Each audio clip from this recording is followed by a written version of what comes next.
Boots, I mean, we sent him 2 contracts. He didn't take the fight. They didn't send a contract back. They usually there's back and forth.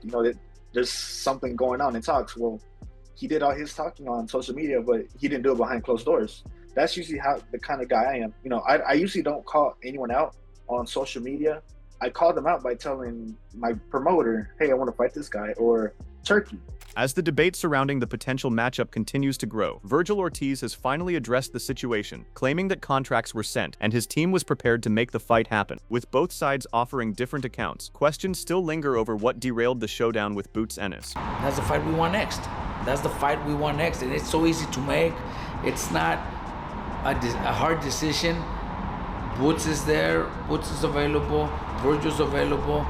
October is a perfect month to make that fight happen.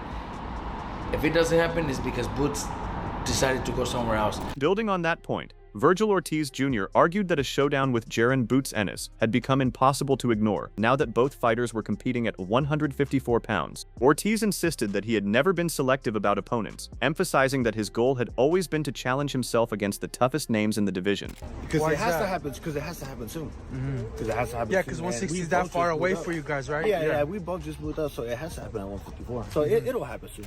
But we want to fight everyone. I'm a competitive person. I like to test myself against people. Adding to the discussion, Boots Ennis made it clear that he wanted the fight and was eager to prove that he belonged at the top of the sport. Believing the time had come for both fighters to settle the debate in their primes, Ennis vowed to silence the doubters and establish himself as the division's leading force. And let everybody know that I want this fight, and I'm going to show the world why I'm the best in the world. I'm going to take it to them, because like I said, they've been doing too much talking. It's too much talking. The time is now. We both in our primes. Everybody want to see it. I'm about to shut all the haters up, because that's what they've been doing. And it's time to have fun, man. I'm about to take over this division, straight like that. Adding another perspective, Robert favored Virgil Ortiz Jr. in a potential fight with Jaron "Boots" Ennis, citing his power and physical strength at 154 pounds. He believed Ortiz's aggressive approach and willingness to exchange could create serious problems, giving him the ability to end the fight at any moment. 100% agree with Virgil. I think if Virgil is able to, fight Boots and we were able to get those punches, I think it's over. I think Virgil is not going to hold back. Virgil has great, insane power at 154. However, Jaron Ennis made it clear that he viewed himself as the fighter to beat at 154 pounds, arguing that a matchup against him offered the biggest stage and the most lucrative opportunity in the division. In Ennis's eyes, any opponent willing to challenge him would immediately find themselves at the center of boxing's spotlight. To be real, at 154, I'm the biggest name at 154. And everybody know that. I'm the biggest name at 154, and everybody know they're gonna make the most money fighting me. Straight like that. As the conversation continued, Roy Jones Jr. also pushed for Jaron "Boots" Ennis to share the ring with Virgil Ortiz Jr., arguing that Ortiz represented the toughest challenge currently within reach. In Jones' view, the fight would provide the clearest measure of Ennis's ability and reveal where he truly stood among boxing's elite. Everybody wants to see Boots against a real opponent. Virgil, you're peaked right now.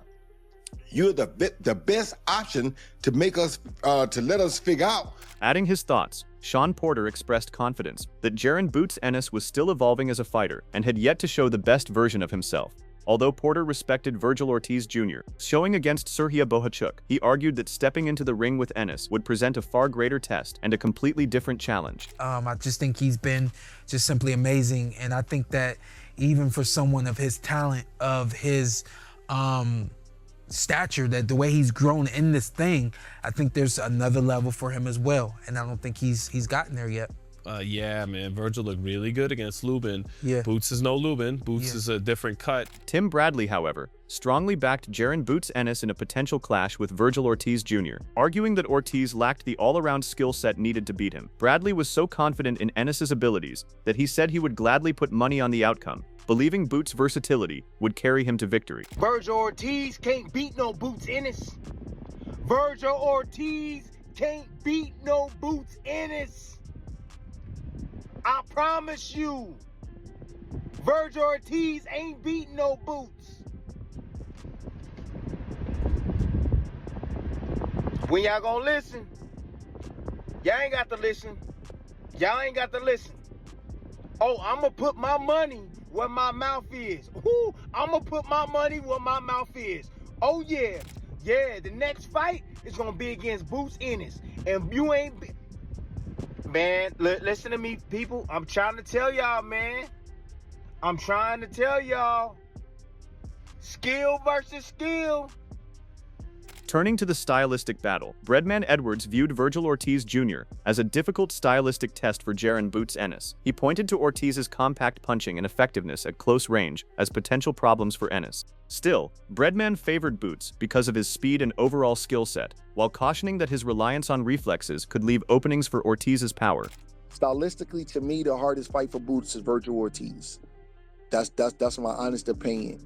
Virgil Ortiz, Boots got them long, kind of like gangly arms, right? And sometimes he load up a little bit, and Virgil Ortiz punch short and compact, right in the mid-range on the inside, right where Boots like it. And in exchanges, Virgil Ortiz, I don't think he's as fast as Boots for like combinations of punches, but I do think that if Boots is throwing single shots, that Virgil's short, compact punches can get there. Because one thing Virgil don't play like Boots play. Boots sometimes put his hands down, he lean back, he do all kinds of stuff. Roll the shots. Yeah, Boots does a lot of stuff where Virgil kind of just stays in one place and just fires right from where he's at. So in my opinion, I still think Boots can beat Virgil. Expanding on that analysis, Breadman Edwards emphasized that Jaron Ennis would have to deal with Vergil Ortiz Jr.'s pressure and aggression. While respecting Ortiz's power and skill, he believed Boots had the defensive tools to contain him if he stayed disciplined. Edwards ultimately favored Ennis, citing the weaknesses Ortiz showed against Sergio Bohachu. Boots will have to adjust from a guy that's getting off right from the point of attack. I think he can. He knows how to hold his hands up. He just has to, his dad chewed him out, so he just has to, listen a little bit, and I think he'll be okay. But that's the little adjustment that he will have to make, because Virgil gets off from the high guard, and they're not light punches. He's ripping them. Virgil's a talented dude, man. I like Virgil. But the Bohacek fight is why I would pick Boots, to be honest with you. That's why I would pick Boots in the fight, because I think Bohacek is an excellent guy, but I think that he had too much success against Virgil for Virgil to beat Boots.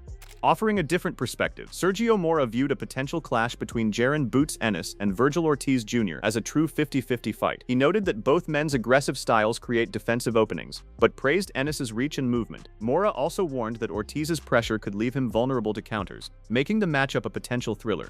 Ortiz gets hit too. He gets rocked. He gets controversially knocked down as well. He would deny it, but the truth is there. We could see, we have eyes. Boots is the same way. This is the type of fight with Boots and Ortiz, when it happens, one of the biggest fights in boxing against two power punchers that are susceptibly defensively because they're so front foot. They go for the knockout. When you have knockout punchers, you're bound to get touched. The difference is Boots rolls with the shots. He takes a little bit of the steam off the shots. He knows how to use his long frame and still dig to the body.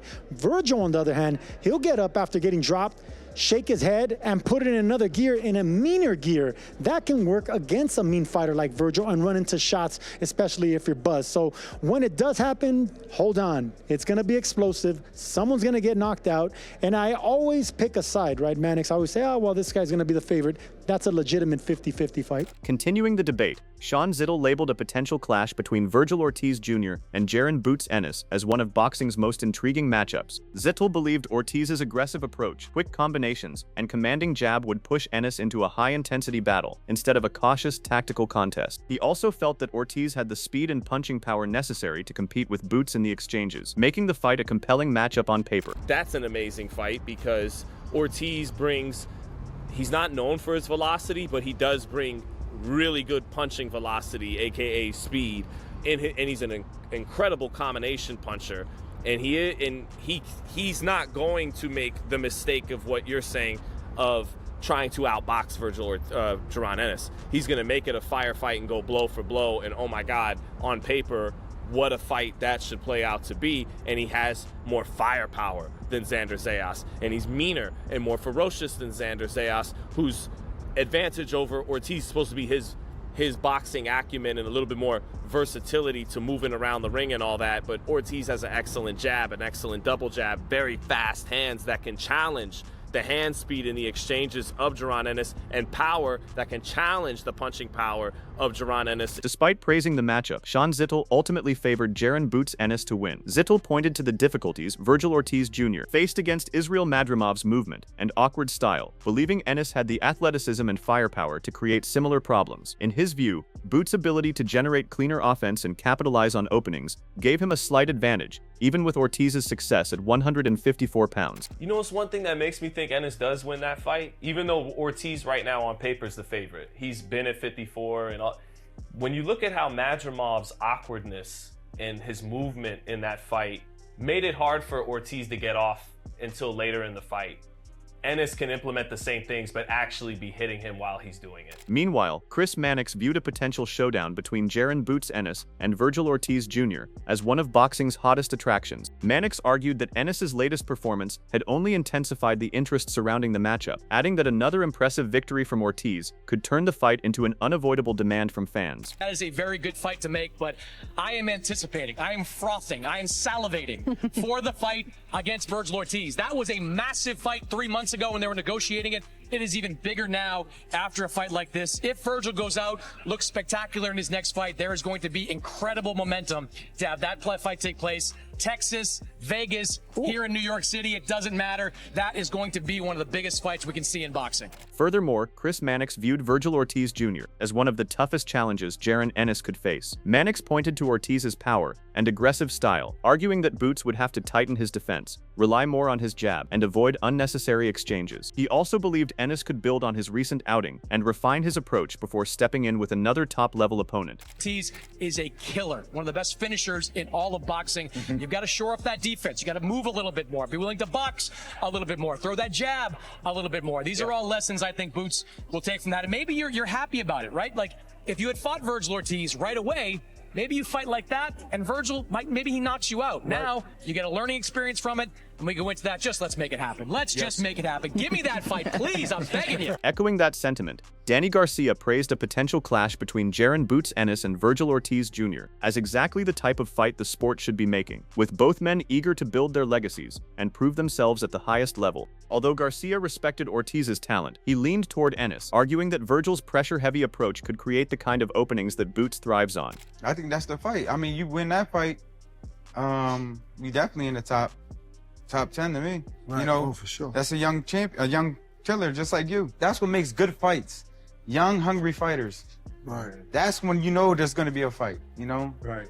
They fighting for legacy. They fighting for that. They want that big bag. They want to be a champion. They want all that stuff. So that fight right there is probably would be like a fight of the year type fight. Who wins? I think Boots beats him just because Virgil he can fight, but I think he's going to be in front of him. He's going to be in front of Boots, and that's his style.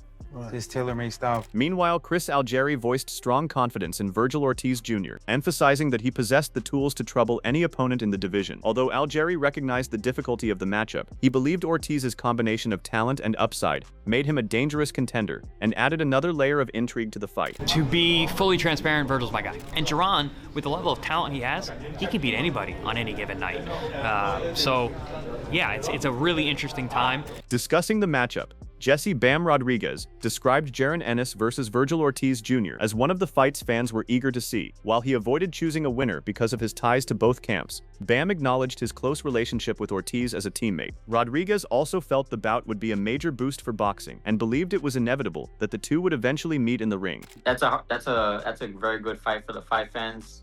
You know, I have a good relationship with both fighters, so I don't really want to speak on it, but Virgil being my teammate, you know how that works. But like I said, the fans are the real winners at the end of the night. So hopefully it does happen, because boxing does need that fight. Boxing is, you know, they want that fight very bad, and I think both fighters do as well. So I feel like it's just a matter of time before it happens. Abbas Barrow also backed Jaron Boots Ennis in a potential showdown with Virgil Ortiz Jr., pointing to the growth and development he had shown throughout his career. Barrow spoke highly of Ennis's talent and resilience, arguing that his all-around skill set would give him the edge in such a demanding matchup. In his view, Boots had what it took to rise to the occasion and get the job done.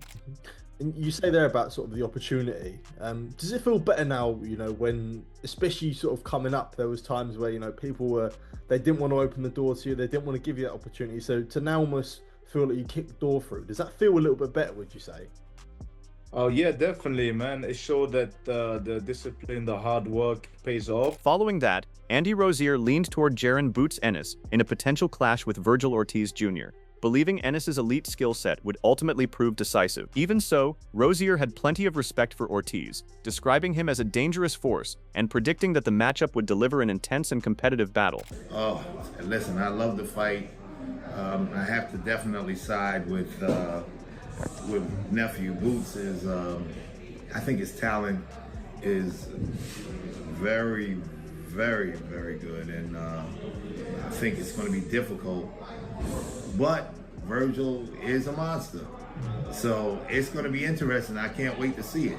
Providing a different viewpoint, Max Kellerman called a potential showdown between Jaron Ennis and Virgil Ortiz Jr. extremely difficult to pick. While he leaned slightly toward Ennis because of his length, athleticism, and defensive skills, Kellerman noted that Ortiz had faced tougher opposition throughout his career. In his view, a decisive win over Ortiz would silence any lingering questions and confirm Boots' place among the sport's top fighters. The taller, longer fighter with the better defense should be favored, and that's Boots, right? Because generally, that guy wins those fights. But it's a different thing than actually going out and beating Virgil Ortiz and doing it in style. If he especially fights, in that type of manner. Who should be the favorite in that fight, Shady? I'm going with Boots. Favored. Yeah. He should be the betting favorite. Yes. I think this is a genuine coin flip fight. I really do. And I think we have to remember that Virgil Ortiz has fought the much, much better competition. That's true. He beat Israel Madrimov, very quality win. Madrimov gave Crawford all he could handle. This fight happens and Boots wins a close, tough fight. Then he is at least what we think he is. Gary Russell Jr. also favored Jaron Ennis in a possible clash with Virgil Ortiz Jr., arguing that Boots' athleticism, instincts, and superior physical gifts would separate the two. While Russell respected Ortiz's relentless pressure and punching power, he believed his more deliberate style would create opportunities for Ennis to exploit. He did, however, warn that Ortiz's left hook remained a serious weapon, though he ultimately expected Boots' versatility to lead him to victory. Meanwhile, freakishly good when it comes to his God-given talent, athleticism, and stuff like that. That's what's going to win him over the fight. But he got to not get hit with a hook. That's what he got hurt with. I saw it based off of the styles. Now, when you talk about styles and the kinks that's in each other's armor, Boots, I feel like being matched up against Ortiz, that hook is not going to catch him. Now, granted, Ortiz got pop in both hands. Stylistic wise, I feel like he has a good style.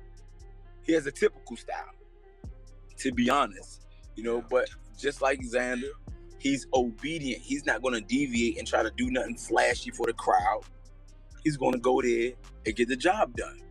But I feel like he would be too flat-footed for Boots. He would be too slow of a pace for Boots. Gabe Rosado described a fight between Jaron Boots Ennis and Virgil Ortiz Jr. as a must-see matchup. While praising Ennis's technical ability, Rosado noted that his tendency to engage in exchanges could work against him against a dangerous puncher like Ortiz. In Rosado's view, that stylistic dynamic would make the contest both risky and exciting. I love the fight between him and Virgil. I think that's a top-notch fight right there. That's Sugar Ray Duran right there. You know what I mean? Of this era would be his biggest flaw, but at the same time, his greatest asset is that he could box you and it'd be a boring match, but that's not him. He like to walk you down, so he can give an opponent an opportunity to catch him. So like, let's say a guy like Virgil Ortiz, who's a big puncher, strong guy, he's going to give Virgil opportunities where Virgil can land his shots. Because Boots ain't the type of guy that's going to run all day. He's not a boring fighter. He's a fighter. He's going to sit in the pocket with you and he's going to bang. So that's his style, man. So it could work against him or it could just work for him. But I love it. I love his style. With opinions split and predictions coming from every corner of the boxing world, the debate surrounding this potential showdown continues to intensify. Both fighters have built impressive resumes and carry the kind of talent that could define an era. Now, fans are left waiting to see whether the fight finally becomes a reality. Until then, let us know who you think has the edge. And don't forget to like, subscribe, and stay tuned for more boxing updates.